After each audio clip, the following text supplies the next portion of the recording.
Hello everyone, welcome to my YouTube channel Kaizen the butterfly classroom.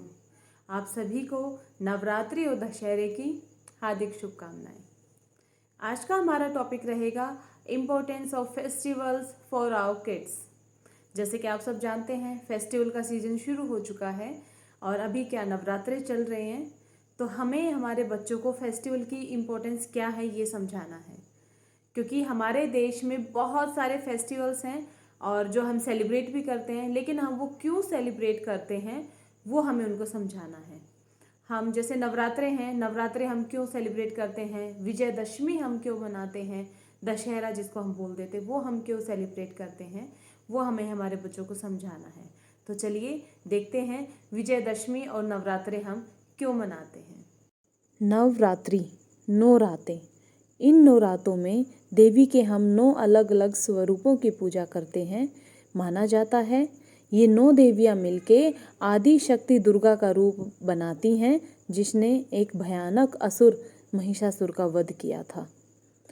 नवरात्रे हमारे देश में अलग अलग तरीके से मनाए जाते हैं। उत्तर भारत में देवी का पंडाल भी लगता है, देवी की भी पूजा होती है और रामलीला भी होती है। बड़े बड़े मंचों पर रामलीला का आयोजन किया जाता है, जिसमें रामलीला के अलग अलग प्रसंगों को दिखाया जाता है। और 10वें दिन विजयदशमी के दिन रावण लंकेश का वध किया जाता है। उसके बड़े बड़े पुतले बनाकर जलाए जाते हैं। रावण, कुंभकर्ण और मेघनाथ इनके पुतले बनाते हैं और उनको जलाते हैं। पश्चिमी भारत में डांडिया और गरबा मनाया जाता है 10 दिन तक। दक्षिणी भारत में नवमी के दिन, जैसे आज के दिन, सरस्वती जो कि संगीत और विद्या की देवी है, उनकी पूजा होती है और अस्त्र शस्त्रों की भी पूजा होती है। और पूर्वी भारत में, ईस्ट इंडिया में, वहाँ पर दुर्गा देवी के महिषासुर को मारते हुए स्वरूप का पूजन होता है।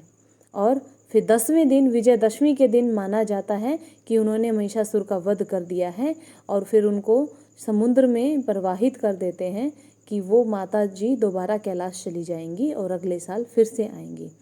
तो है ना हमारा देश बहुत रंगीन, जहाँ पे अलग अलग तरीके से एक त्यौहार को ही अलग अलग तरीके से मनाया जाता है।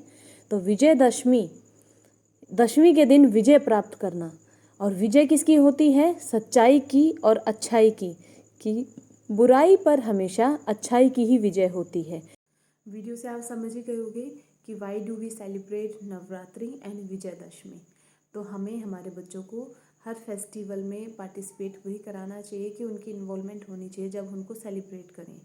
Because by these festivals we can teach our kids about the rich traditions, rich customs of our country.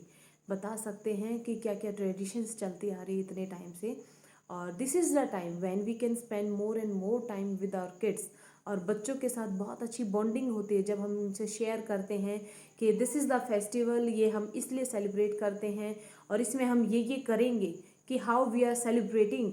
तो ये बच्चे जो है, या हम बड़े भी क्या है, उसमें रिजुविनेट हो जाते हैं।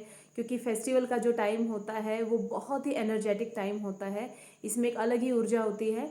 तो अगर हम बच्चों के साथ खुशी खुशी ये फेस्टिवल मनाएंगे तो हमें भी अच्छा लगेगा, बच्चों के साथ बॉन्डिंग अच्छी होगी और बच्चे अलग अलग चीज़ें, ट्रेडिशंस, जो हमारे कस्टम्स हैं, हमारा जो कल्चर है कंट्री का, वो सीख पाएंगे। जैसे कन्या पूजन है, उससे हम बता सकते हैं कि it is not just ordinary, वो नहीं है कि ये बच्चे व्रत रखा है या हम फेस्टिवल मना रहे हैं तो बच्चों को ऐसे खाना खिला दिया।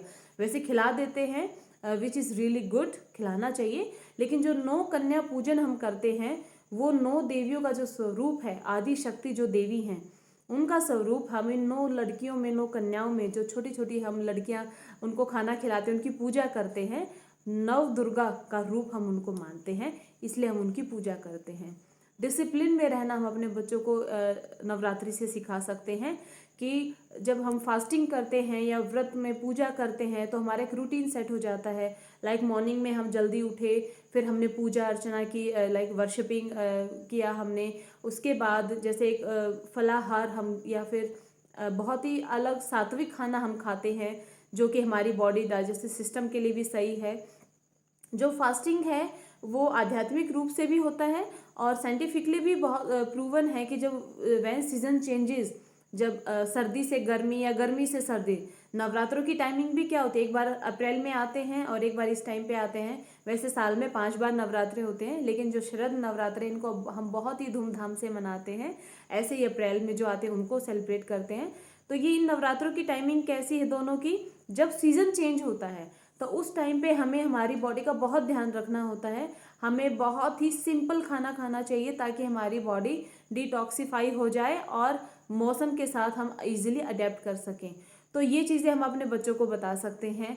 और सबसे मेन इम्पोर्टेंट मैसेज जो वीडियो में भी देखा था कि जैसे आदि शक्ति दुर्गा ने महिषासुर का वध किया, मीन्स एक बुराई को ख़त्म किया अच्छाई से। और कहते हैं कि मेघनाथ, कुंभकर्ण और रावण के बड़े बड़े पुतले बना के उनको जलाते हैं। वो सिर्फ एक दिखावे के लिए नहीं होता है कि बड़े बड़े पुतले बनाए हैं उनको जला दिया, राम बन के तीर चला दिया ऐसे करके, नहीं। उसका एक महत्वपूर्ण मैसेज है, इम्पोर्टेंट मैसेज है कि उससे हम बच्चों को बताएं कि ये बैड पर्सनैलिटीज़ थी, ये लोग अच्छे नहीं थे, इन्होंने अच्छे काम नहीं किए और इनका नतीजा क्या हुआ कि लास्ट में इनको भगवान जी खत्म कर देते हैं। तो बुराई पर हमेशा अच्छाई की ही जीत होती है और बुरे कामों पे हमेशा सच्चाई की जीत होती है। तो हम अपने बच्चों को सच्चाई और अच्छे कर्मों के रास्ते पर चलना सिखाएं। अगर आपको मेरा ये वीडियो पसंद आया है और थोड़ा बहुत भी अगर आप इसको अप्रिशिएट करते हैं, मेरे एफर्ट को अप्रिशिएट करते हैं, तो प्लीज़ इसको पूरा देखिए और मेरे वीडियो को लाइक कीजिए और ज़्यादा से ज़्यादा लोगों में शेयर कीजिए। अगर आपने मेरा चैनल सब्सक्राइब नहीं किया तो प्लीज़ सब्सक्राइब कीजिए। धन्यवाद।